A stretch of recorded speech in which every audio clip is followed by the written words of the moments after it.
rise and shine. So It's Jordan. It's Micah. It's Macaw Podcast Universe. Can we do a take 3? No, I'm kidding. We're here to prove people wrong when they say sequels are never better than the originals. Yes, and sometimes, if we peek behind the curtain, this podcast can be a bit of a chore. Would you agree? Sometimes we're covering a series, and it's just like, oh, we have to watch this movie, or a week's really busy. They just get worse and worse and worse, diminishing returns galore. And so far, I think the series that we're currently covering, check your phones. Yeah, it's the Planet of the Apes series. There's only going to be one bad movie. Yeah, this series rocks. Can we just... Every once in a while, I feel like I watch a movie, and I'm not even talking about for the podcast, just a movie, and I unexpectedly get so pumped watching it.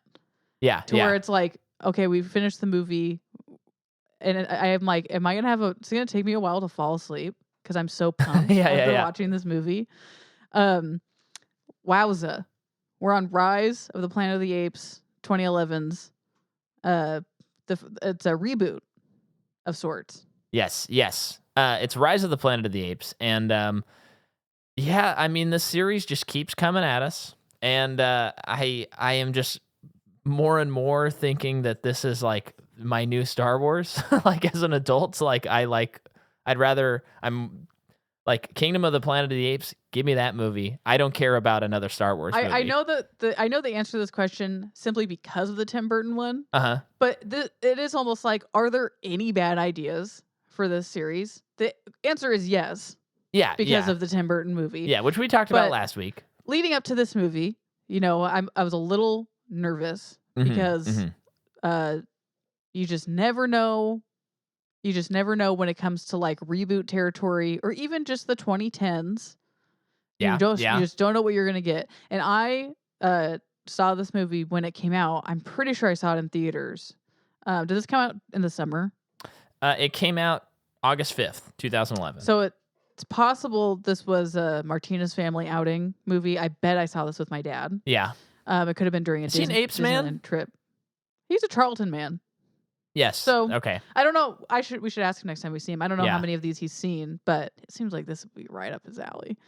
I bet this is what can I do an impersonation of your dad? Sure. You'd be like, hey, do you like the Planet of the Apes movies? And he'd go, oh, I mean, the first one's great. And he'd say something like, Charlton really pushed forward like sci-fi and the disaster movie. And he would go off on that for a little bit. But then if we go like, have you seen any of the other ones? He'd be like, yeah, I saw some of the other ones. They're not that good. The new ones are, they're silly, but I guess I did like that one with Woody Harrelson. That was pretty good. And some of those old ones, they had... And then he would proceed to, because he does this a lot where he's like, oh, whatever it is, not very good. And then he proceeds to just talk about how good they are. And then say Woody Harrelson. Because he's in the next one, I think. Oh. Or no, the one after that. He's in War. Oh, okay. And then wait, sorry, this new one coming out is the fourth one? Yeah. Oh. Good.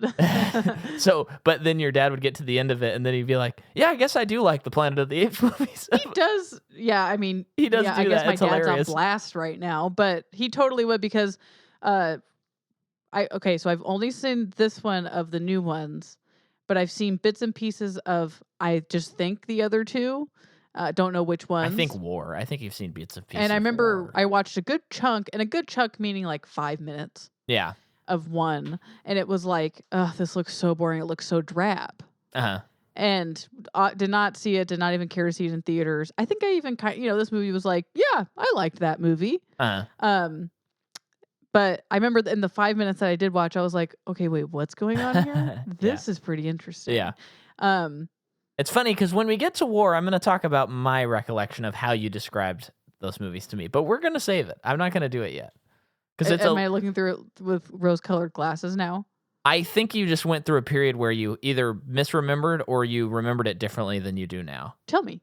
No. We're saving it for the episode. No. We have to save it for that episode because we're talking about Rise. Fine. You're going to make me sound stupid next week? No. In 2 weeks. Great. No, it won't make you sound stupid. It was just... And I it's stuff that I've done too, where you just think something about a movie and... All that to be said. Yeah. This movie, like I said, saw it in theaters. I think I was like, yeah, I liked it. And while, halfway through, a certain actor comes on screen, and I was like, "Oh, that's why I saw this Yeah. movie." And it was Tom Felton because this was the end. This was the same year of the end of Harry Potter. Yep. So naturally, anything that any actor in any of those movies, anything they touch, I had to watch. Right. So I remember seeing he was in the trailer Yeah. for this. And I was like, I have to see this movie. I have never seen a Planet of the Apes movie. This is the first one I ever saw. So I had no context for anything. Yeah. You don't really need. You could just see this movie. No, I think it works on its own. it does. But watching it last night, it was, oh my gosh. You were really nuts about it. I was like pumping my fists, big smile on my face, just so many genuines yes Yeah. throughout watching it. I loved it so much. Yeah. So this is my first time with the movie, and what I found interesting, just purely divorcing myself from the Planet of the Apes element, is just like this is an interesting point looking back now on movies where it's like Harry Potter ends this year, The Hobbit is about to start the next year, and the following year is Avengers. So we are like T-minus 1 year away from like superhero craze for the next 12 years. 10, 12 years, whatever. And it's just interesting seeing how this movie, like if it had been made, I don't know, 5 years later, maybe it would have been more like superhero-y based. Yeah. But it kind of was its own thing. Yeah. In a way that was really refreshing. Yeah. But it wasn't an action movie the whole time. And I feel like if it had come out 5 years later, it would have been like a bad action movie the whole time. Mm-hmm. There'd be like three fights, 2 mid to small fights, 1 last big epic battle. Yeah, leading up to. I was concerned with this as the movie was going on. I was like, I really think the Planet of the Apes movies are pretty brutal. Mm-hmm. And I really don't think they need to make one where like they're not killing people. Like for no reason. You know how many PG-13 movies are just like, don't kill. Gosh, and everyone's expendable? Yeah. No. The No. opposite of what you're saying. Yeah, but where it's like any good guy or bad guy is like, yeah, but don't kill them. And it's like, but why? Wouldn't you just kill them if you were this like immoral person or whatever? And so as this movie's progressing and they're not killing, I was kind of like, interesting. And then, of course, they get to the end of the movie and there's quite a bit of killing. And I was like, okay, cool. Because a Planet of the Apes movie... There's also quite a bit of not killing. Yeah, yes. But a Planet of the Apes movie should have a gut punch at the end. You know, that's how they all have been. Yeah. This one, so this is one of my big takeaways. This movie feels like the most heartfelt out of all of them. Uh-huh. Because they spend so much time on the relationship between Caesar and James Franco, whatever his name is. Yeah.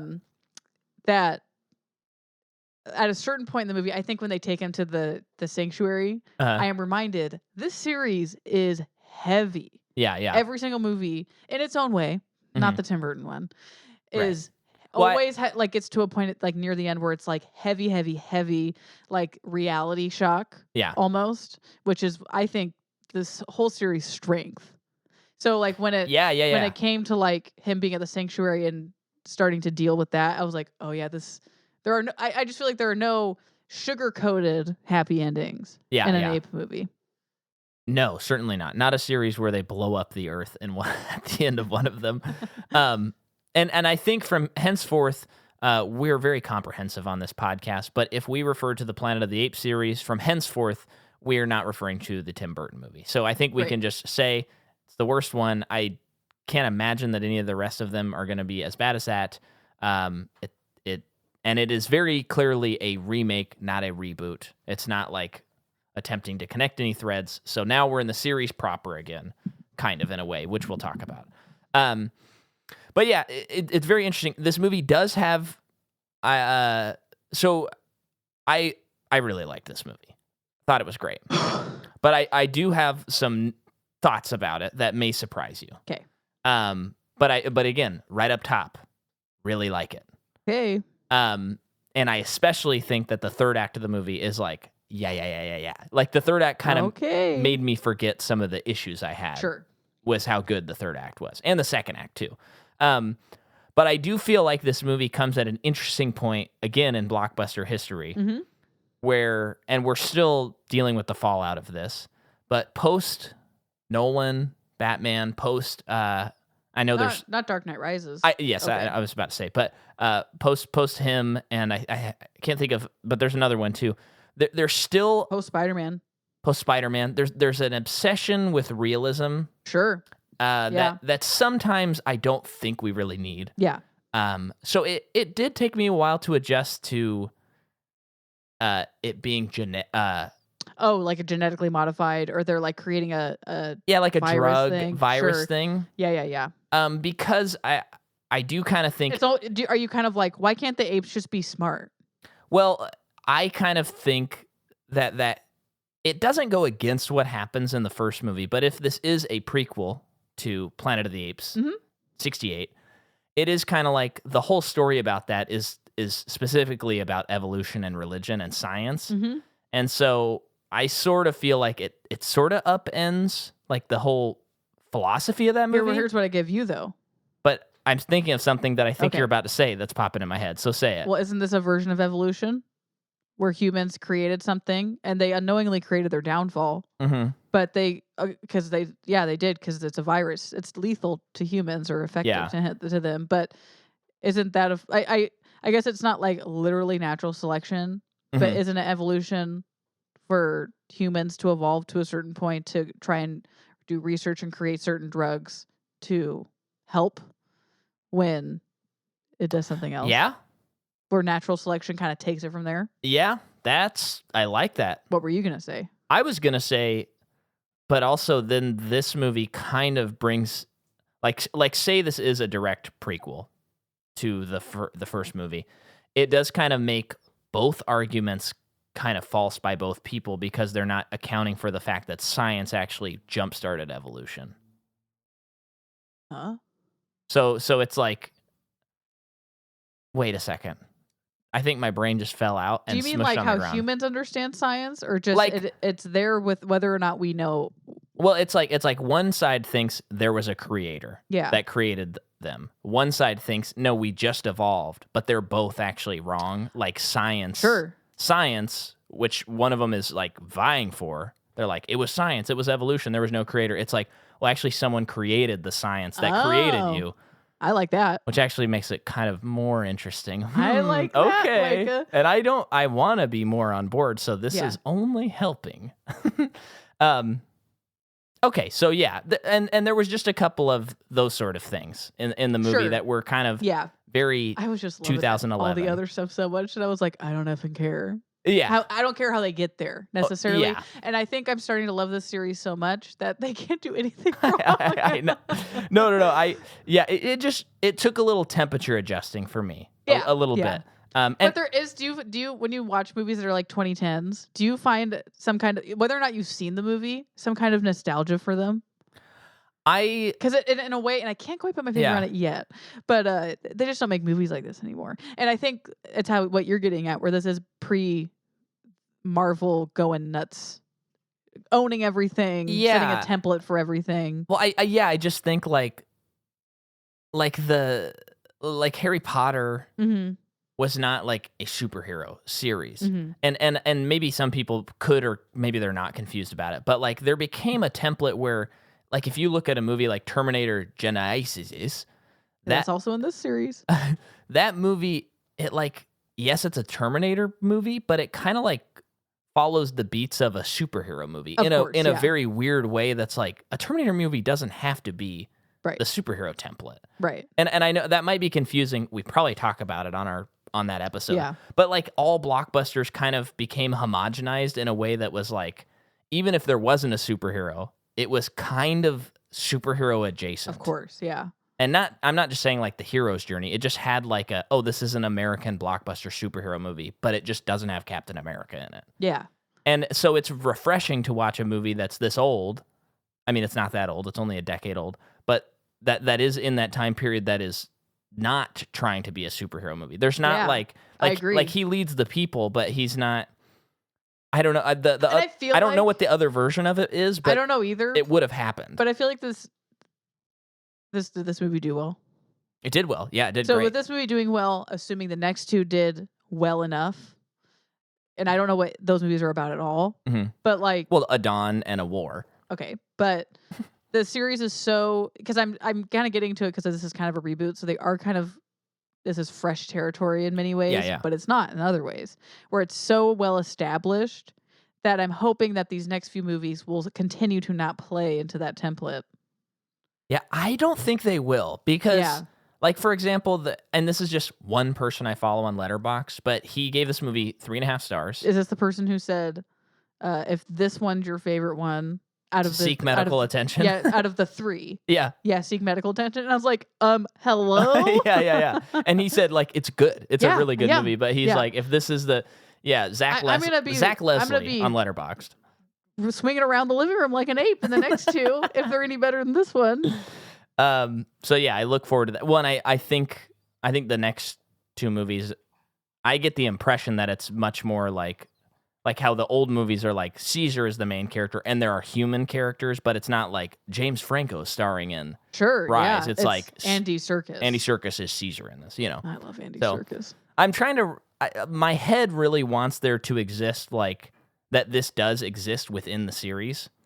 So I'm trying to wrap my head around if this is just like an alternate timeline that branches off because of how battle ended or something. I don't know. But because I want both to live and be cohesive, it's like one, the world ends, one, it doesn't. And maybe we're on the one where it doesn't. Yeah. I don't know. Yeah. But I'm maybe there'll be some more inclusion of that. Can you talk while I close this door? Yeah, I forgot that. Well, I guess we'll get into some actors because it takes that long for you to close the door. We've covered James Franco in Spider-Man. No, we will be. But you just gave away that we're doing Spider-Man next. You can cut that out. No, eagle-eyed listeners will know that. Wait, so do I cover him in the first one? Yeah, you did cover him in that movie. Whoops. Or you might have said, so we already recorded Spider-Man, folks, but you might have said, we already covered him in Rise of the Planet of the Apes. So write to us and let us know if we actually did cover James I remember Franco. talking about the disaster artist in Pineapple Express. That's true. Okay, so yeah, I guess I'm not covering him right you know now. What? Also, he doesn't need any more attention than what he's already been given. You know what series we're doing next, folks? We have covered. That's so funny. Sorry, we've covered Andy Serkis. Yes, we have. Motion capture king. Mm-hmm. Frida Pinto plays Claudia. What's her name? Claudia Arana. Okay. She's the love interest, vet, zoologist. She's also in Slumdog Millionaire. Oh, interesting. Immortals, Knight of Cups, some TV shows, Intrusion, and much more. Okay. A total nothing role, total nothing performance. Yeah. Sorry to say. Yeah. Totally underbaked. Yeah. And then Brian Cox is also in this movie. We've covered him. We've covered him earlier this year. That was shocking. In a movie called The Ring. Brian. Oh, I just said Brian Cox. We've covered John Lithgow. We did in a little movie called Pitch Perfect 3 last summer. Oh, brother. We're covered everybody. We've covered Tom Felton. In a little movie called Harry Potter. Oyelowo. Yeah. We've not covered him. No. He's in The After, Selma, Silo, Role Play. He's a great actor. He is great. Not in that Oscar-nominated short that we couldn't finish. Yeah. Tyler Labine plays Robert Franklin. That's the scientist. The other scientist. That gets sick and dies. Yep. Oh, he's in Tucker and Dale versus Evil. That's who it was. What we Okay, thank you. Don't say any more. Great. Okay. Jamie Harris is the other guy that works at the sanctuary. Yeah. Okay. Oh, yeah. He is also in The Prestige, The New World, Crank, High Voltage. Yeah. I'm gonna have to cover those on Patreon sometimes. They get referenced too often, and I've never seen them. So that's him, and then I think that's it. Everybody, right? Just about. Okay, so let me talk about who made this movie. You have director Rupert Wyatt, who did this indie movie called The Escapists, and it starred Brian Cox. This is who? The director, Rupert Wyatt. He did this movie called The Escapists, and it starred Brian Cox, so that makes sense. And then he directed The Gambler. Do you remember that Mark Wahlberg movie that came out a while ago? Was it good? Did you ever watch it? I did not watch it. I heard it was okay, like really okay. Yeah. And then he was gonna direct the Channing Tatum Gambit movie that never happened. Oh, This movie is written by Rick Jaffa and Amanda Silver. Do those names ring a bell? Jaffa sounds familiar. They wrote Jurassic World, or some of the writers. I think there's multiples on that. And then a little sweet-ass movie that's slippery as hell called Avatar: The Way of Water. Oh, wow. Okay. And then they also do... So they write big scripts. Yeah, and they write Dawn as well. Like they use really big font. Papyrus, too. Yeah. The cinematography... Yeah, James Cameron got their script and was like, what font did you guys use? The cinematography is by Andrew Lesnie, who did Lord of the Rings and The Hobbit. Okay. The music is by Patrick Doyle, who did Goblet of Fire and Thor. So okay. We're dealing with people we've talked about a lot. Good company. August 5th, 2011, the movie comes out. It has a $93 million budget. Makes $176 in the U.S. and $470 worldwide. That's a hit. Yeah. Does really well. How come you didn't see this movie? So by this time, I'd never seen a Planet of the Apes movie, and I'm sure I was aggressively anti-CGI at this point. And I'm really glad it took me this long to see this movie. Yeah, because you wouldn't have given it a fair chance. I would have watched like 1 minute and been like, it should be practical. It should be practical. It should be practical. I know we're going to talk about it when we talk about the movie, but when this movie opens and it's poachers, right? Yeah. Capturing apes. Yeah. Great opener, by the way. No, great opener, by the way. Yeah. No. The apes in that are a little janky, and it's like, 2011 movie. Yeah. It's going to look like this the whole time. It gets better and better. Yeah. They for the most part, I think that it looks really good. I would honestly say, besides the fact that there's about to be a new one that would probably look way better than this, I think most late stage Marvel movies look a lot worse than this. Lot worse. Aggressively worse. A lot worse. Yeah. Like you look at Spider-Man and Spider-Man in Civil War. Yeah. He does not look as good as like a single frame of these monsters, these monkeys. They're not monkeys, they're apes. Apes. But the orangutan, I thought like maybe that was a costume. It looked so like I could not see the CGI in the orangutan. I truly couldn't. I'm sure that if I was a Planet of the Apes purist when this movie came out, which I wasn't, I would think I guess not for this movie. This movie's so prequel. Yeah. But for other movies, it's like, come on, just when are you guys gonna switch to costumes? Because that's like that's the charm of them, which I do understand and kind of feel sometimes. But you know what? They look so good. Here's the thing. I'm getting the impression that the Planet of the Apes fans are the coolest fans on Earth. They're chill. They're just like, we'll just sit back here. If it takes you guys 4 years to make the next one, that's fine. Yeah, because you're spending that much time on motion capturing. Okay. And maybe I'm just judging this on like the one other Planet of the Apes fan I know case. But it's just like, oh yeah, it's this awesome series. Oh yeah, Beneath isn't very good, but there's a lot to like in it. And Battle's not very good, but there's a lot to like in it. And the Tim Burton movie's not good, but it makes it really cool. It's like we're all like, yeah. It's okay, that one's not that good, but it kind of rocks and there's a lot to dig into. Yeah. Yeah. So I think Planet of the Apes fans go into these movies like, yeah, we're going to figure out that we like this. Yeah, those guys over there, they can have their Star Wars. We got our apes. Yeah, they can argue over whether Han shot first or not. We're just going to watch Caesar sit on a throne. Yeah. So, flash forward to us coming back from Kingdom and hating it or something like that. I hope not. I don't think it's possible. I don't think so either. I'm so in on this series. Okay, so here's what happened. Rick Jaffa read an article about how pet chimps were not assimilating well in human environments. Shocker. And he's like, oh, that's interesting. And he's thinking about it, and he thinks, oh, that could be a cool Planet of the Apes movie. Yeah. And then he's talking to his wife, Amanda Silver. Oh, they're married. Yeah. Cool. And he's like, go marriage. Maybe we should write this. This is interesting. And they sell the script to Fox, and they make this movie. Good for them. Yeah, so they just jumpstart it from reading an article. So this wasn't like a studio just wanted to reboot this franchise? No. What? So the script was... I mean, you can attest to this, Micah. At a certain point in this movie, I said, who wrote this? Yeah. I'm loving this story. Yeah. So it is just that good. Yeah. He defines it as a reboot, stands on its own, but pays homage to the Sure. original. We'll get to more info on that. Catherine Bigelow, Robert Rodriguez, and Tomas Alfredson were all approached to direct this. Okay. Rupert refers to it as a prequel, which I think could work as a prequel and a reboot, Mhm. but they're not referring to it as like canceling out the original. So I do think that they are even though on Wikipedia it's listed a separate series. Okay. I think they are kind of viewing this as like this is what happens before Apes 1. Okay.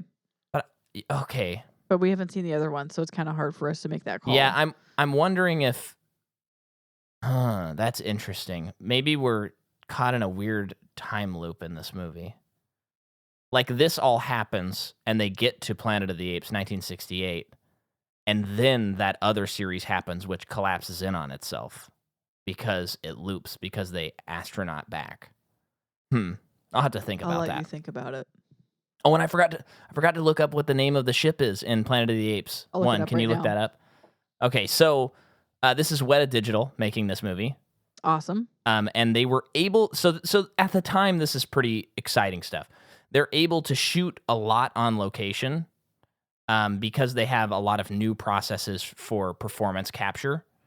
And they have this breakthrough with a camera where they can shoot motion capture, performance capture dots in daylight. Wow. So that helps them a lot. And after shooting the actors playing Icarus. Okay, wait. Okay. What? Okay, well, you said okay, wait, and then you stopped talking. What? Icarus, Liberty 1 / Liberty 1, and then Liberty 2 is the one in Beneath. Hold on. Okay, so all right. Well, then I'm gonna keep going. After shooting the actors playing humans interacting with others, Icarus. It was known as Liberty 1 and nicknamed the Icarus. Okay, interesting.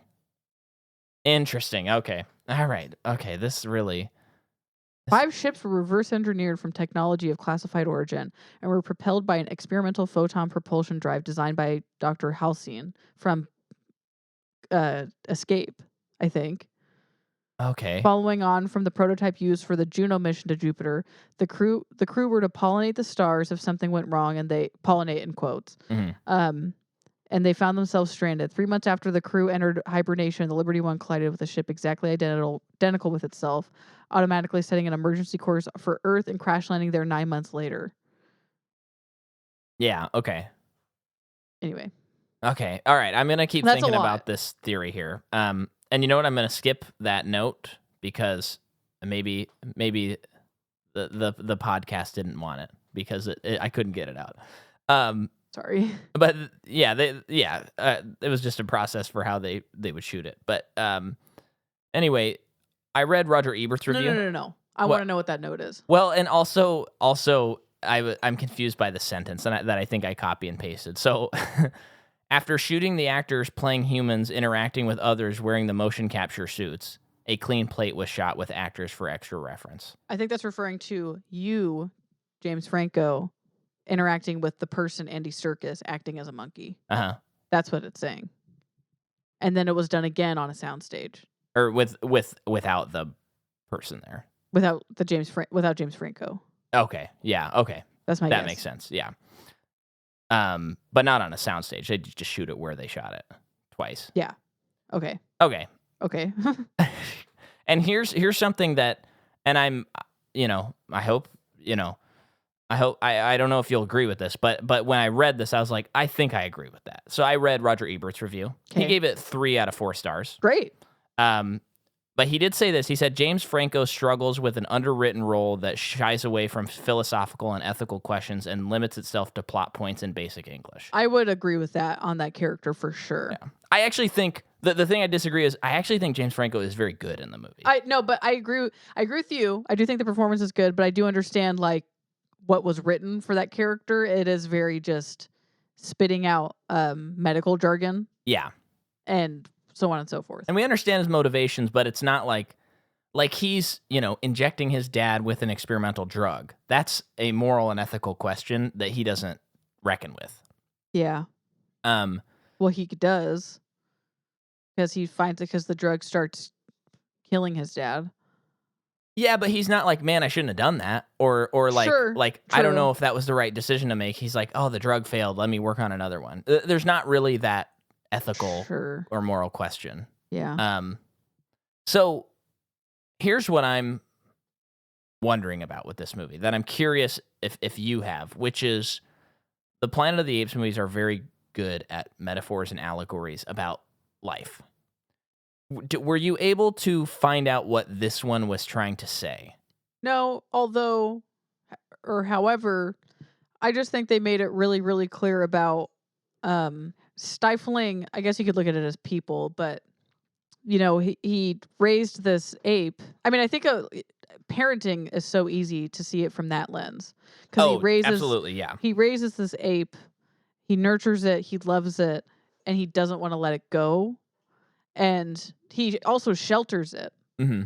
And it's almost like when you're parenting, you don't understand how your parenting might be negatively affecting your children. Okay, yeah. Even when you're not a bad parent. Yeah. Because I don't think he did anything bad ever. But I do understand he's cooped up. He isn't, at the end of the day, he's an ape. Yeah. But also he's not a normal ape. He can't just go out.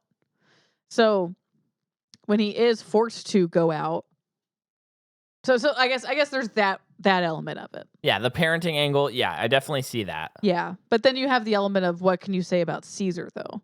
Yeah. That I'm not sure of, other than I don't really know. I would just have to think of it more. Yeah. Other than cool. and again, I want to reiterate, this is like an easy 7 out of 10. I really enjoyed this movie a lot. I will watch it again. Really enjoyed it. But I where this movie fails me a little bit, that I can totally be convinced into,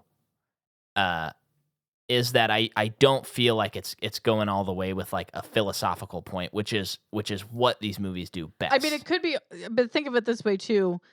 He loves this ape, he nurtures it, but it's almost like, I love you, I affirm you, but you can't do these things because you're mine. Mm-hmm. And it gets to a point where Caesar is thrust into and forced to figure out his own life without the shelter that he had. And he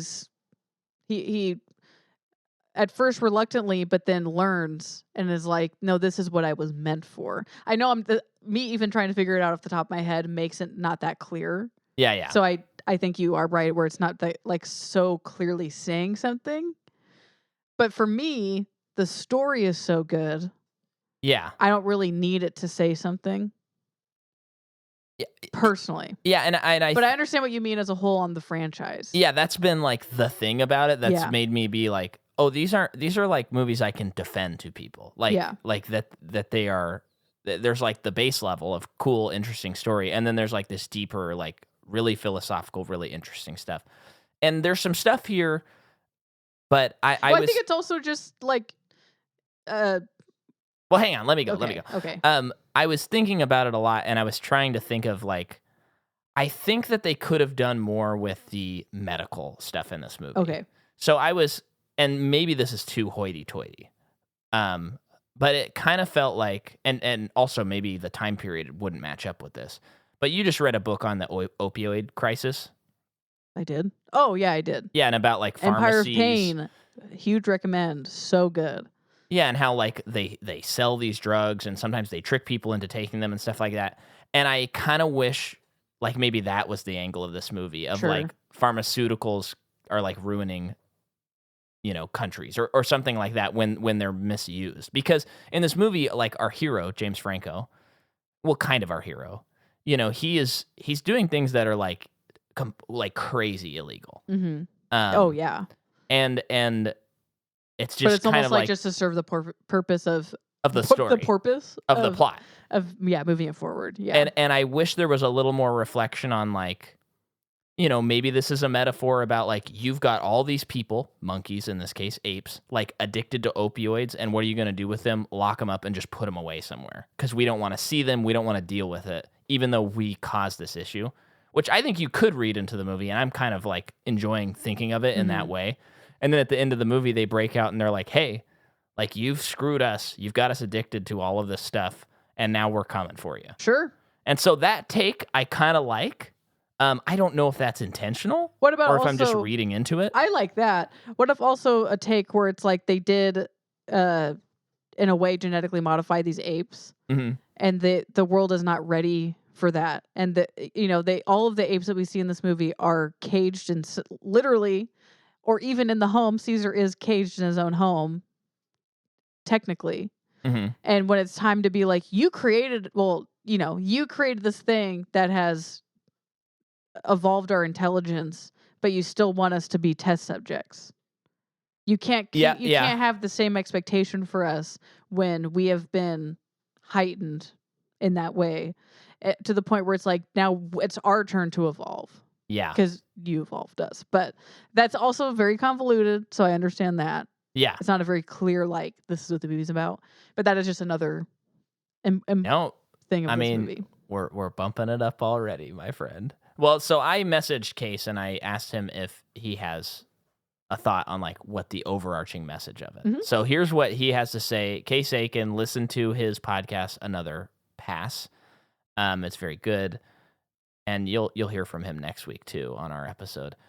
So he says, quote, I would say that the big message of, and this is the first time I'm reading this, a big message of Rise is that we are oblivious to the systems of oppression in place, that the descendants of apes would describe our current system of animal testing as slavery akin to chattel slavery should speak volumes to how foul our society really can be.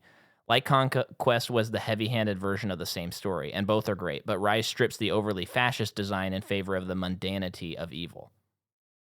Even James Franco is a participant in an ultimately oppressive system. I agree with that. I'm writing back, oh, hell yeah. Quoting you on the pod now. Great. Love it. Cool. So, all right. So it's great. But, the fact that I guess we came up off the top of the dome. Well, I thought about the opioid thing for a little while today, but off the top of the dome, you came up with 2 other reads, and we got another read. We got 4 different reads. I guess this movie is able to stand up against the other 5 Planet of the Apes movies. Great. So let's jump into the plot. Great.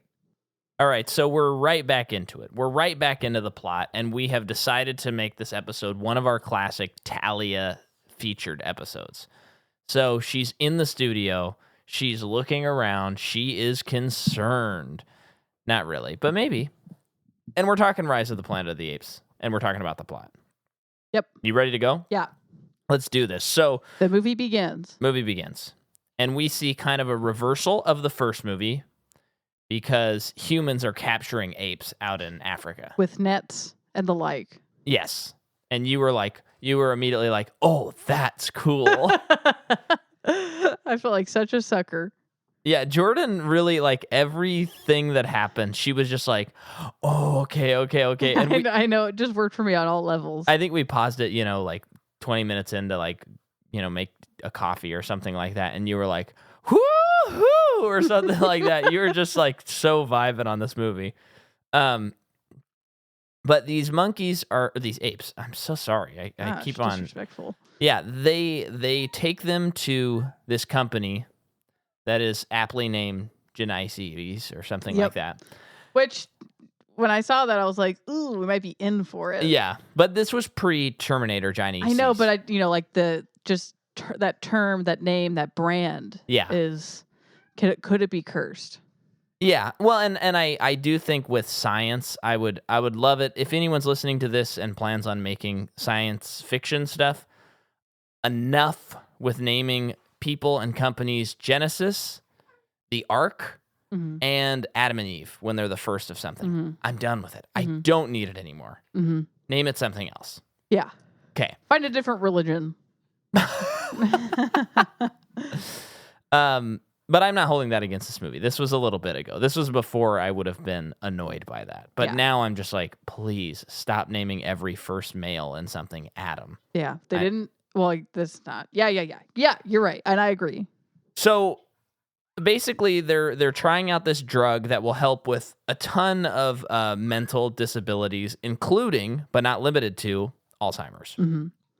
Which our main character, whose name is Tom or can something. you look it up? I don't have my phone. Yeah, His dad, John Lithgow, we can just played call him by James Franco. John Lith. Yeah, but I like knowing the character's name. All right, keep going. But his dad has Alzheimer's. Yes. Did you like how they introduced that when he came home? And you thought that they were probably talking about a kid. It was pretty clever, actually. Yeah. Yeah. Because, they're saying he had a good day he had a good day today, and you're hearing someone plunk around on a piano. Sounds very childlike, and you go upstairs, and it's his dad. Mm-hmm. And you see Will's dad, of course. Oh, Will, of course. Well, it was either going to be Will, John, James. Yeah. You know? They show us too that the dad seems to be some kind of like renowned music teacher or some kind of music person. Music was his life, and he can barely do that anymore. But man, Apple is so upset that I have not updated my computer. I have to remember to turn off automatic updates. I'm so pissed about seeing this. Like, it's like once a week. They're like, a new update, brand new OS. This is part of Micah's Type 5. Yeah, OS. He's still working on it. If you haven't laughed, just know that he is still working on it. OS, US, enough. Again, he's still working on it. Yeah.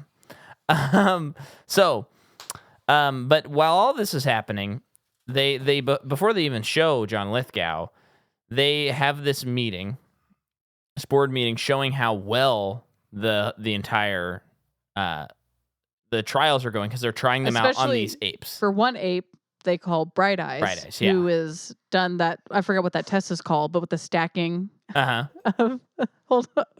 stacking of or throw me a thing and I'll wipe her nose. But keep talking. We're not editing. She stacks the rings on the pegs in a certain order, and she's really good at it, among other things, with this drug. And they're gonna, especially because of her case, that's what convinces the CEO guy to have a board meeting to go over funding this thing. So Will is in the middle of that. He's giving us all the exposition, kind of like in Ebert's review. This is what this character does, where he's just telling us what the drug does, and it's so great. And meanwhile, they Bright Eyes gets out, escapes, rampages, and like busts through the board meeting and gets shot and killed. I guess what I think about a lot of the first parts of this movie that keep the movie a little bit lower than I think it could be is that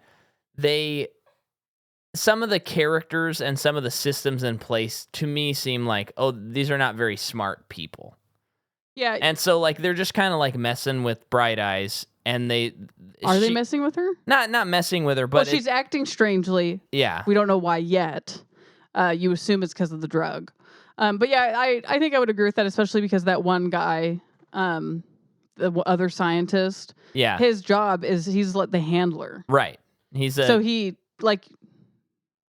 his job to make sure that they're the most protected, as well as people are protected. Yeah. So I know you need this to happen. Yeah, I just think there could be another way to do it. Because even like later in the like a little bit later, we're gonna find out that she gave birth, and it's like, you guys didn't know that a monkey gave birth inside of your facility? Well, also you didn't know the monkey was pregnant or ape. Ape, yeah. You it's think like that those they would two test things. for those I was things. like, what are you talking about? That makes no sense. Yeah. I'll give you that. But Micah, we needed that to happen. I know it just could have been done. Better. It does make you think, which they don't get into in the movie, but it's like, they're poaching is not the right word, right? I mean, yeah, I think it is still. I mean, they're like, for the lack of me not knowing the right word, but they're poaching these apes in their natural habitat. And it's like, you just probably assume that they're doing this, that, they're employing people that, like an organization that's not up to snuff. Yeah. I think that's definitely implied, for sure. So they're getting these apes, wild apes, and it's like they've already cut a lot of corners to get them. So what other corners are they cutting? And Because really, at the end of the day, they're just research subjects, and they're put in a cell at the end of the day. yes, then that is very true. It's kind of weird. I guess some of this movie is strange, like because I think about Franco is our hero, and he's never presented in a Not my hero. he's never presented in like a negative light, but it's like he is party to all of this, and there were like poachers at the beginning of this movie, so there's some of that stuff that I Well, it's feel like one more rewrite could maybe clean up a little bit. Yeah, I mean, in a way, I think they do make it clear that he doesn't really care about the apes. He cares about his research, and he's not mistreating them or anything. But it's I don't know. It's like once he gets Caesar, he learns the value of, but it's also a personal attachment. Yeah, I know. I'm just trying to think about it, but Right. yeah. Okay, so now we see Caesar growing up over the next 3 years. And we're introduced to him in the home, and he's Will just was only going to take there. him for a couple days, but it was 3 years later. Yeah. And Is this when the voiceover comes in? Yeah. Okay. And I again, so You hate this movie. Absolutely not. No. I really like this movie, but it took me a while to get the temperature. Uh-huh. And this was one of those things where my brain was just kind of like, he can just have an ape in his house, and it's like it was a secret, but no one's asking questions. There's just Micah, a lot have of you that kind of thing. Ever heard of Curious George? I just feel like there's a lot of kind of questions that they're like, I hope nobody thinks about this. Yeah. That again, I think they could answer and could write a little bit more clearly. I agree. Yeah. However, this movie is so streamlined. I mean, that's a beautiful thing It about it. could not be more streamlined. It's less than 2 hours. It's insane how much they packed into this movie. Yeah. So I think that's why, for me, I'm just like, okay, yeah, the monkey's been living with him for 3 years. Great. Can I see his room? Well, and I think there's also just a classic element where it's like, we know what's going to happen. This is the prequel thing. And it's like, you just kind of got to get this stuff out of the way. Sure. And I don't think they're necessarily treating it like that. I think we've seen worse examples where they're like, yeah, we know, get rid of this so we can get to the good stuff. But so in these 3 years, he's also been giving his father the medication he's been working on in the lab. I don't think he has yet. Well, it's 3 years later. Okay, maybe he has. Hasn't he? I guess I didn't write. I just wrote that. I wrote after this, my note was Lithgow getting worse. Oh, okay. Then I guess. So. Oh, you're right, because there is a scene where he has kind of it sounds like potentially a violent outburst, and the caretaker's like, I can't do this anymore. Yeah. And that's when he thinks, oh, maybe I should just try this thing. The board meeting, that went terrible. They've completely pulled basically funding of that drug. Which makes sense. Yeah. But he's like, so he's just going to steal it and give it to his dad, because he believes in it and he knows it works. Yeah. And he's also, because of Caesar, knowing that his mom was pregnant, and that's why she was acting the way she was acting. And then he's also been studying him because he was born, or he was... he's almost like the Adam of this new generation of apes. But she was pregnant with him while she was being given this drug, so he is smarter than other apes. Yeah. What do you think about that? Well, it's like I think we kind of talked. Yeah, we talked about it earlier, and it's like, I think the more I think about it, the more I'm like, yeah, that works, and that's cool. I'm fine with it. I kind of like the streamlined, just like evolution over time. I agree. Yeah. But like we talked about, I kind of like the gray area, because then it brings up this thing that we said, where it's like, in Planet of the Apes 1, they're discussing, is it were we created or did we evolve? And the answer is both. Yeah. If this movie is true, which is kind of cool. Yeah. But we already said that, but we've had trouble scheduling this recording, so we're just repeating the same thing we talked about, I don't know, 10 minutes earlier. And by the way, we're now tally-less again. So there was just 5 minutes where we attempted, didn't work, we stopped recording, and now we're back at it. Yep. So then he meets a girl at the vet. At the zoo. At the zoo, yeah. I wrote vet girl. I never caught her name in this movie. Yeah. What's his name? Caesar gets out. He wants to play with kids. Mm-hmm. And the father of the children is threatening him with a bat understandable. It's a chimp. They rip people's faces off. Yeah. We all saw Nope. Yeah. And did we talk about him yet? That guy, that character? The dad? Yeah. No. Because, well, I think we talked about this off mic, but it's like, is there a word, a vocab word movie wise that describes that character? Because I feel like we don't have that character anymore. Yeah. That, like, person that is experiencing basically the bad things of what's happening, of what we're seeing as good. Yeah. And yeah, this guy is a curmudgeon. Some of it you do understand. Other of it is this guy's just a dick. I don't know that he does like anything dickish in this movie because there's a monkey He doesn't treat John Lithgow him. very well. And I understand his escalation because it's his car. Yeah, I okay, understand, okay. but he does not handle that well. No, you're right. The chimp but thing, though, it's like it's a dangerous animal. I mean, like, especially if the children are involved. I would be so much Yeah. like that. And if I did not know that someone had Alzheimer's and they were in my car and they were backing it up to and fro, smashing the car, I'm not the type of person that would be like how he's acting. But if he doesn't know about the disability, like, I understand his reaction. Absolutely. Yeah. If he does know, he is. But being the viewer understanding it, it's like, this guy sucks, you know? But that's Apes, though, baby. With what happens to Caesar, or his first encounter with Caesar, and then how he handles his thing with John Lithgow, and then how later on he gets exposed to the virus. Yeah. All bad stuff happens to this guy. It's just, I just feel like during this time and kind of prior, there were like characters like this. That we talked about in Ocean's 13. I don't even think he had a name, this character, but it reminds me also of in Spider-Man 2. I know she had a name. But the girl that lives in his building, that just pops up, and she totally has a crush on him. Ursula, yeah. And she just adds so much. I think it's just called a featured. I know, but I want a more background fun artist. vocab word for it. Maybe we can coin it by the end of this. Yeah. The Ape Escape Man. Nope, that's not good. It should be Planet of the Apes related, though. So yeah, Caesar gets hurt, so Will takes him to the zoo. Yeah. Where a zoologist or whatever vet is patching him up. And we see Caesar use some sign language. He's like as smart as a 8-year-old or something. He says. And I didn't expect any talking in this movie from the apes. Yeah. So when the sign language was going, I'll just kind of skip ahead to just sort of this moment, and then we'll come back to it when we get there.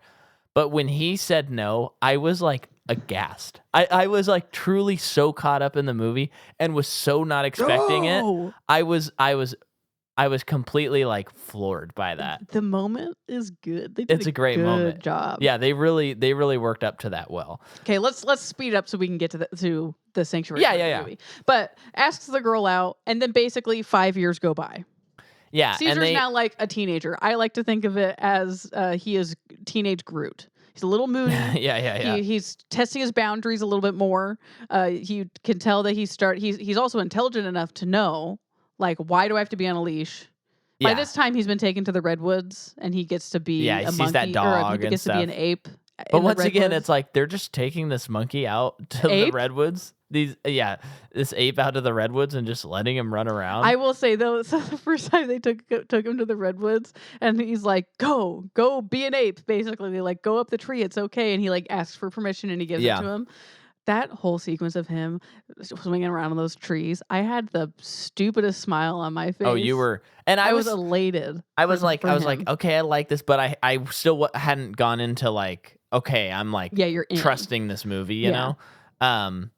But I will say, I mean, I liked that scene. I mean, it made sense, but the fact that it kind of implies like, we go to the redwoods all the time, and like we let this monkey run around. I'm like, just gotta let go. No, I know it just doesn't seem like that type of series and that type of movie to kind of overlook something that crazy. I just don't really agree with that. Yeah, but okay. It's just there's so many people in the redwoods all the time. Not where they're going, brother. one second off the main trail, but which is also illegal. Don't be getting off the trail, people. Is it illegal? Well, you're not supposed to do it. Yeah, in certain areas. Well, pretty much every area where there's a trail, don't go off the trail because you're stepping on things like Yeah. Yeah, you're right. I mean, you're I shouldn't even have to explain it. People should just know. Come yeah. Cut that. Of me sounding stupid. Cut that. Keep you sounding I don't know smart. if it's actually illegal, but you are not supposed to do it. Yeah. I bet in national parks it is. Maybe. Yeah. It's just Well, you see actually, people do you're it right. all the Certain time. areas, because in some national parks, you're able to camp wherever. Yeah. You just have to have a permit, I think. We can't get into this right now. No, let's get into it. But yeah, and again, I just am pointing those out. Okay, now all of that is done. Okay, I'm not going to be pointing out those things anymore. And I think that's kind of it for them. From here on out, the movie starts like really singing. Because around this time, I mean, I wrote "Tells Caesar" story. So he tells Caesar, he brings Caesar to where he works, shows him the building, and says, "This is where you were born. Your mom was here. She is dead." Yeah. And Caesar is just mulling over what all of this means. Mm-hmm. Yeah, and he starts getting upset. And is it around this time that Will is discovering that the drug that he's been giving his dad has started to backfire? Yeah. And so not only will his Alzheimer's return, it'll be more vicious. Yeah. And he'll presumably die quickly. Yeah. So he's frantically trying to figure out how to fix that. I almost spilled a drink, which is the classic saga that we have on this podcast, which is will Micah spill his drink? And Jordan rolls her eyes every time I almost spill it because I should know better. Yeah. And so around this time, I think is when Lithgow does the car thing that we talked about. Okay. Yes. And then Caesar attacks the guy. Yeah. Bites his finger. Yeah. Charlie bit his finger. This was a big, so I think this was like the turning point for the movie where I was like, okay, I'm trusting you now, because they did something that I don't think a PG-13 movie usually allows, like in modern era, like allows our protagonist to do, which is he attacks someone and bites off their finger. And that made me feel like, okay, we're in good hands. Like, because that's pretty brutal. It's pretty brutal. Oh, and he is our protagonist, so we are seeing him doing something, quote, like vicious and violent. Yeah, and I feel like the finger, especially, like, this is a series that is, which we talked about earlier in this episode, it is a series that is pretty brutal, and there's like a lot of intense stuff. And if they were gonna like sanitize it, it'd be like, that's not really true to Apes, the Ape series. Mm-hmm. So when I saw that, I was like, okay, all right, we're cooking with gas now. Here we go. And then Animal Control gets him. Yeah. Which we were shocked to find that Brian Cox was in this movie. Oh my gosh, yeah. But then it's like every time he pops up in something, we're like, he's in everything. Why? We need to stop gasping every time we see him. I think it's because he's in Succession. Yeah. And that is one of the best shows ever made. Yeah, absolutely. And maybe because a lot of those actors I haven't necessarily seen in a lot of stuff like him. Mm-hmm. So I think like, oh, he's so selective in his roles when he's currently the voice for McDonald's. Ba-da-ba-ba-ba.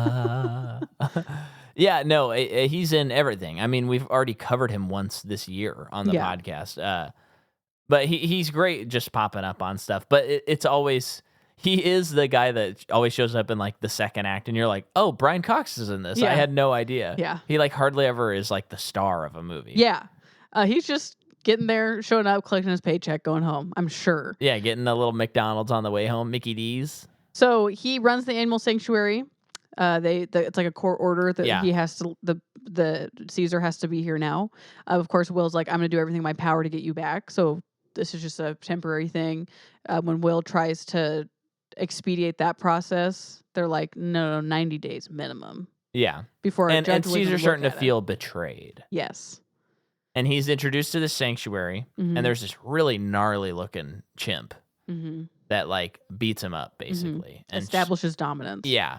And we do see there's a gorilla there. Yeah, gorilla, cool. There's orangutans. Okay, so the orangutan, legitimately, I'm not positive. I'm not convinced that was CGI. It looked so good. It looked even when in insane. the big scenes with all the apes in the sanctuary.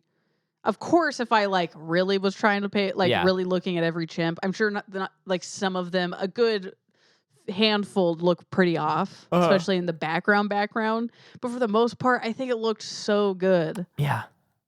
And not even necessarily for 2011 standards. And I think part of that is because in blockbusters today, it's just, I think a lot of it just comes down to money and time, and VFX artists are not treated fairly Yeah. and give enough time to do work. So it's like, in a way, it feels like FX have not progressed. Mm-hmm. So I feel like a movie that came out if this movie came out today, it might look the same.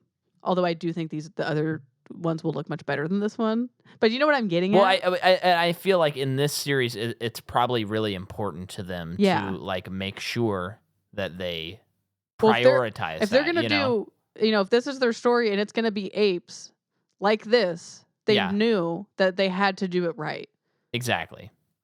And they did. they did. It's kind of silly right now. I'm trying to look up when we're seeing the next movie. So then this is when Tom Felton's character is introduced and he is abusing the apes. Yeah, so it's not a great place. No, it's not a sanctuary. So during this time, and this I really enjoyed, and this is when again I was like, okay, we're getting somewhere. There begins to be this thing where Caesar, he figures out how to escape, and he escapes, but then he's also going to like escape and come back so that he can lead the apes, which so he escapes daddy likey. He goes back home and he steals the medication from Will's house, comes back, man, that seems so cool, comes back and rolls like he lets it out and all of the apes are breathing it in, and he just looks so badass. Meanwhile, Will's research has been approved again, because this is another thing kind of to your point, where he's in the elevator with his boss and he's like, right, I want my thing to be approved again, and he's like, that'll never happen because of what happened. And he's like, well, I've been giving it to my dad and he's cured. And he's like, tell me more. Yeah, he's cured, he's great now. Okay, you're fully funded again. No evidence of any of it. Well, and also he admitted to doing something terrible things, so illegal. He stole their property, and then he like did a human trial. Like, he's going to prison for that. But it's like whatever, But so then they're getting apes back. They're getting apes back. They get the other scientist back. Other crazy cool looking ape. Yeah, Koba. Oh, we hey, I don't like to throw this phrase around because I think it sounds really stupid, but we stan Koba for sure. I just can't wait for movie 2 where Koba comes back and is trying to assert his dominance in some way. You can just tell. He lives, right? He's he does. Okay, yeah. Koba, boba, Mimi like to watch them doba. That's the rhyme that we all say to go to the movies. And this is why people on YouTube don't like our podcast. So, so they're drawn, window, and cell. Oh, yeah, there is this nice thing before actually all that happens where Caesar draws his window that's up at the basement. And then later when he's really frustrated that he's not getting out, and I think Franco Will hasn't gotten him out. him and is like, I can't take you with me. And he like erases it. Yeah. And I was like, oh, that's good stuff. That's Mimi good stuff. Mimi like a lot. Wait, Koba, doba. But yeah, so they're testing Koba, and yeah, during the testing, the scientists, the Tucker and Dale, inhales some of the gas. Yep. And so I think your implication is, and maybe this is right, that because he later dies in the movie, is that this gas will kill all the humans. Well, it's like, right? Well, yeah. There's this drug that they're testing and trying to figure out. It's not. I mean, it's obviously not been approved for humans, and probably not. I guess assuming not even deemed safe for humans. That's why they're wearing gas masks in there. Maybe it's concentrated in a certain way that is fine for apes and not fine for humans. That's where the science fiction comes in. Yeah. But I think they obviously didn't understand the implications of how unsafe it was or is. And you know what I'm realizing now, to go back to your question about the genetics versus them evolving as the first movie presents it, I I do think in Escape from the Planet of the Apes, they explain, what happened and how like all the cats and dogs died. Mhm. And I like that. I think it's fun. There's a little bit of like you're just buying into something that's kind of silly. Mhm. Like that's kind of a silly concept that like humans are like, our dogs and cats are gone. I guess we're gonna have apes as pets. So I guess the gene thing is a little more seems a little more realistic. But I still kind of like the cats and dogs thing. I think it's fun, and I kind of hope there's like a nod to it, like maybe in the next movie, like someone mentions something about how their dog died, or just something they don't make a big deal. Everyone would love someone to talk about that. I don't know. Everyone has turned off the podcast by now, so that's funny. You always say that joke, and I'm like, no, people like this, and now I'm saying that. And I'm saying nothing. It's been a long week. Let's just put it that way. And we're doing good podcasting here. So Caesar establishes dominance over the apes, especially the one that asserted dominance over him. First, he basically befriends the gorilla. He befriends the gorilla. Gorilla. Cool. This I was like, gorilla, okay. Koba Doba. Yes, this I love. Yeah. I love. And then he brings out the mean ape. And he like sucker punches him, and he makes him like acquiesce to him. Yeah, he is now Caesar. And if he gets him, he gets. Let's effing go. He got all apes. Yeah, and now all the apes are like, okay, here we go. Around this time, he's kind of befriended that orangutan who also speaks sign language. Uses sign language. He says he was a circus orangutan. Yeah, this guy. He warns him that I'd follow this guy into hell if I had to. To fight hell, of course. Yeah. This orangutan tells him that the humans don't like the smart apes, so be careful. Yeah. And then as Caesar is rising to power, this orangutan's like, what are you doing? Yeah. And then sees and follows, and this is our Dr. Zaius eventually, of course. Somehow, Yeah. So here's a question for you. I don't know. But is this when movies like blockbuster movies start incorporating more sign language into their movies? Is this the series to thank for that? I don't. Because are a lot of movies doing that. Oh yeah, like Quiet Place is doing that, and like Coda. That's not really a blockbuster. I'm talking like but that is a good example. I'm sorry. I just feel like we're getting more and more representation. I mean, Kong versus Godzilla had a character that used sign language. And I just feel like I don't remember seeing this at all until like 2017 or 18. Like it started becoming something that they tried to put in movies.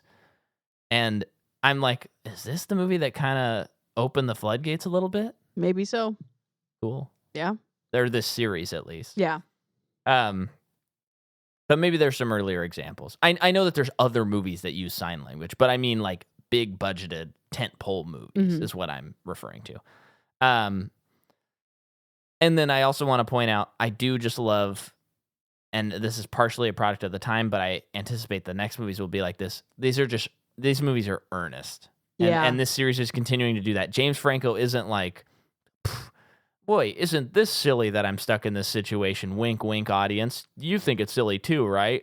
He's almost earnest to a fault, Yeah, and I appreciate that because I'm done with the sardonic. Yeah. I'm absolutely over it. Yeah. So they try to get Caesar, but Caesar stays, and he breaks out and gives everyone the serum. Now we're kind of like caught up. Tries to get Caesar back. Oh yeah, he tries paying Brian Cox off, and Brian Cox is like, okay, fine. Goes to get Caesar. Caesar does not want him, and then they break out. They start learning, and then showdown with Malfoy. Yes, this is the big no. Yeah, Well, is it? It's around that. Yeah. Okay, yeah. Yeah. So, Malfoy is trying to tase him or something, and hit him with a baton or something, and Caesar grabs it. Yeah, and he says no. You damn dirty ape. Yeah. He uses the Charlton Heston line, and then he goes, no. Oh my gosh, we've already talked about it, but it's so powerful. But what's crazy is, and this is some good directing. It cuts to the gorilla, and the gorilla's expression is complete and utter confounded confusion. And you cut to Malfoy. All the apes kind of stop. Oh, everybody stops and it's breathless. But the gorilla, there's something about, I don't know how they captured that expression. I mean, it's obviously the actor playing it, but it was like, oh my gosh, like the world has changed from this moment on. This was the moment, you know, and you really feel it. So love that. Yeah. And then they all get back into they're breaking out all of the other apes or whatever. I know I'm kind of jumbling this up, but they don't kill the other guy. They just put him in a cage. Yeah. And he makes a point to not let anyone kill him.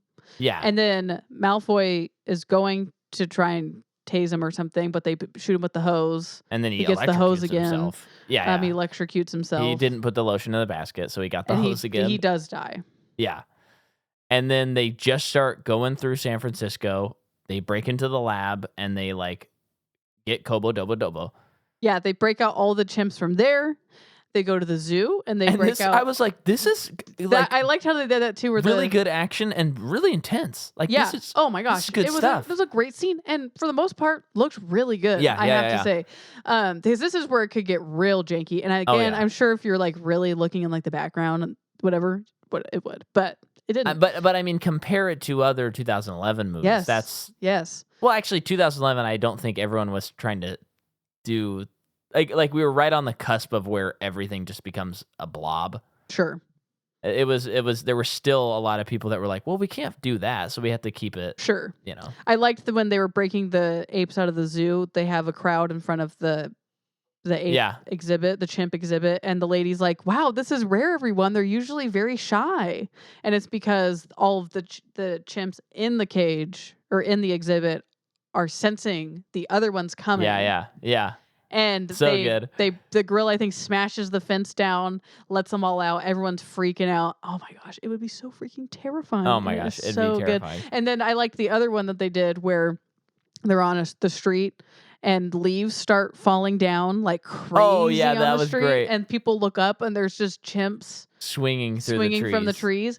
Get the F out of here. Yeah. Are you kidding me? Yeah. Looks and so then good. The apes are headed to they fly through the redwoods for a while. And there's kind of a great like they see like Caesar do it and they're like, "Oh, okay, we can do that." It's like you can see that he's leading them. He is leading them. When they're going through the city and everyone's freaking out. Yeah. And animal control is around and the police have gotten onto them and they're chasing after them. But they get one ape in a net, put him in the back of the truck. Yeah. But then that spike goes through the truck and the guy's that was like, great. They're fighting back. What does this what? Yeah. Oh, I loved it. And the ape gets out and he just runs away. Because you and I were talking like, what would you do if this happened? Oh my gosh, yeah. It's absolutely terrifying. Yeah. And then we're at the Golden Gate Bridge. Yeah. And it is like the police are, they're trying to make their stand and there are intelligent apes running around, one of which is riding a horse. And they are fighting on the Golden Gate Bridge. They're swinging underneath it. They're climbing up it. Yeah. I once almost got arrested on the Golden Gate Bridge. And so this was traumatizing to watch this. Just because you guys weren't supposed to be on it at that time of day, right? Yeah, so briefly what happened is we were on a seance tour and we were trying to walk across the bridge and then we were going to walk back, but we weren't going to make it in time because the bridge closes. I think basically to prevent people from jumping off the bridge at night. And we were on our way back and Sean and I got so tired because we had to, it's like a mile long or 2 miles long or whatever. And we just got tired. And so we were like, what are they going to do? Arrest us or whatever? And then this like a glorified mall cop like drove by and we were only halfway across and he like swung his car out and jumped down. He's like, what are you guys doing out here? We're like, oh, we just got to get to the other side. And he put us in his little moped car and he's like, we got to take you back to the island. And we were on the other side and he's like, I got to call this in and everything. And he's calling him in and maybe this is added, but it just really felt like people were like, oh, Antonio again with his like little righteous crusade. For real? Like, let the kids go. Like, what are you doing? And he was trying to like hold us, and we were like, can you just let us go back? And he was being a real jerkwad. Mm. But it was pretty funny. Mm. So watching this was so traumatizing. Will is trying to catch up to Yep. Caesar, and basically figures a way to get through. Yeah. I think all of this action here is pretty dang good. I loved this. Yeah. And this is the thing, especially with movies in the teens, blockbuster movies in the teens, I feel like the third act action sequence is like the most skippable part of the movie. Yeah. And this I was like, I would like go on YouTube and just watch this scene. Oh, Like, yeah. it's Well, I great. think a lot of it had to be. And you're showing me there's so a good war for the Planet of the Apes? because there was no action leading up to this, essentially. Yeah. You know, there weren't other like fight scenes. Yeah. Essentially, like this is it. Yeah. But yeah, you have the gorilla going around smashing cars. Come on, what more do you want? Is it Caesar who or is it the gorilla that throws the chain that brings down the helicopter? I think it's the gorilla. I think it's the gorilla, and then he jumps in or something, and he gets shot. He dies. And it was like so sad. This gorilla died. I know. And Caesar does something about it. Well, eventually the helicopter's like stuck over the side, and Well, then Koba does the rest. and the David Oyelowo's like, help me, and then he like steps aside, and then Koba does. Koba. But Caesar steps aside, and Koba is like pushes the helicopter to kill him. Yeah. And I was like, oh, okay, because he even in this, Caesar had been like, don't kill them. Yes. And I was kind of like, okay. But then when that happened, I'm like, all right, we're good. Yeah. We're good. It's like it's like a righteousness. Yeah. Cool. Dang. And then they go to the redwoods, Yeah. and doesn't he say like home or something like that? He says, I am home or I am something like home, that. yeah. Yeah. So Will catches up to him and is like, what are you doing? Come back home. No. Yeah. But he is like, what is happening? They embrace. And he whispers in his ear, I am home. And this is kind of a funny thing where Will is like, yeah, okay. right. It's like complete chaos just ensued, and the world is like clearly something different. that has absolutely never happened in the history of the earth. And you're like, it's on you. Yeah, Really, your yeah. actions. So that is something definitely where that character is pretty weak because there isn't much of a struggle. He is just kind of like, yeah, okay. But I do understand that I think they're going for like he sees him in his element. And that is enough for him. Yeah, and also he probably is like, what am I going to do about this? Yeah, but even some acknowledgement of like what have I done? Or something instead of him being like good for you, Caesar. Like he's not an idiot. Like he knows that this is not good. Yeah. For humans, you know what I mean? I love Gilmore, but if Gilmore led an uprising with all the neighborhood dogs and like took over the city of Medford, and then he's like, all right, we're going out, I would be like, okay. I wouldn't be like, good boy, Gilmore. See you later. So he'd still be a good boy. I mean, he is a good boy. Yeah, yep, that's you, buddy. Good boy. But yeah, I think that part is a little weak strange. sauce. There's just a couple of things that are like, it could have used another draft, but I'm happy with the movie that we got. Same. Very happy with the movie we got. I will watch this again. And here we go. You know what? So we see Caesar run up the tree. Yes. Run up the redwood. And Jordan I think you were actually pumping your fists. Yeah, I'm sure. And he looks out across the landscape and he sees a planet of apes. He certainly does. Now, tell me this, Jordan. When we started this podcast, I was like, oh man, I'm a Star Wars guy. And you were like, I'm a Harry Potter girl. But can we agree that and now... we're both the Lord of the Rings people. Oh, yeah. I mean, there's plenty of series that even at the time we'd say were better than those. But, I feel like a big part those of are my... just the temples. I'm just saying. Yeah, I feel like a big part of my identity was like, I'm a Star Wars guy, and yours was a Harry Potter girl. Mm-hmm. I feel like we've been doing this podcast a long time, and we're in this together. I feel like Planet of the Apes... Are you about to certify this? I think Planet of the Apes is like our series now. Yeah. Like as a couple. That we discovered together, because there's we didn't have any attachments. It's all to due this. to the really good Kingdom of the Planet of the Apes trailer. Whoever did that, hats off to you, guy. And we're girl, like, whoever. we're full on ape heads. Yeah. I'm telling you, I said this a couple weeks ago. We've been eating bananas like crazy lately. I like this more than Star Wars. I just do. I think it's better. It's Mike is weeping. And again, I will clarify, I don't think this series has hit the highs that Star Wars has hit, but it hasn't even gotten close to the lows. And on an average, well, other than the last one we watched, but I know we said we're not really referring to that one anymore. Are you telling me that Planet of the Apes Tim Burton is worse than Attack of the Clones? I don't think so. Although I would actually rather watch Attack of the Clones any day. Yeah. So actually, it is. I just think on a whole, this is a for where I'm at in my life right now, this is a much more interesting series. And okay, I'm all in on they're making a Grogu baby movie, Mandalorian movie, whatever. A Kingdom of Apes. You can have your Grogu. We have our apes. We got our apes, baby. Yeah, give me these apes. Yeah.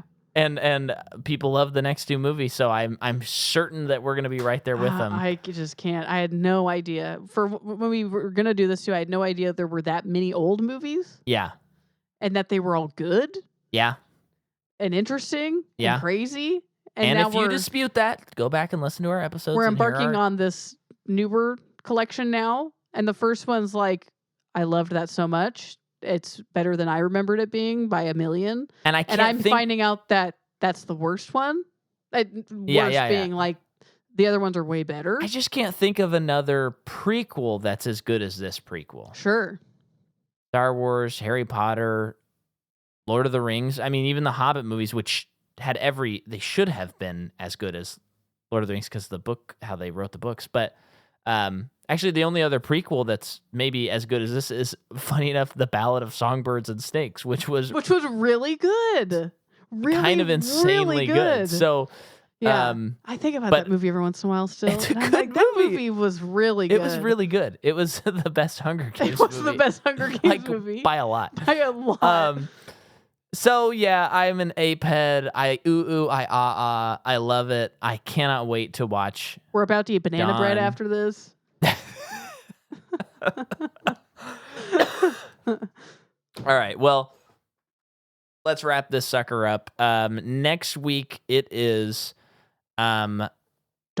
It is Dawn of the Planet of the Apes, and we will on that Thursday have watched Kingdom of the Planet of the Apes, and it's Blade Runner on Patreon. And then after Dawn, it's our 5-year anniversary episode where we will be covering There Will Be Blood. So, see you later, folks. Peace.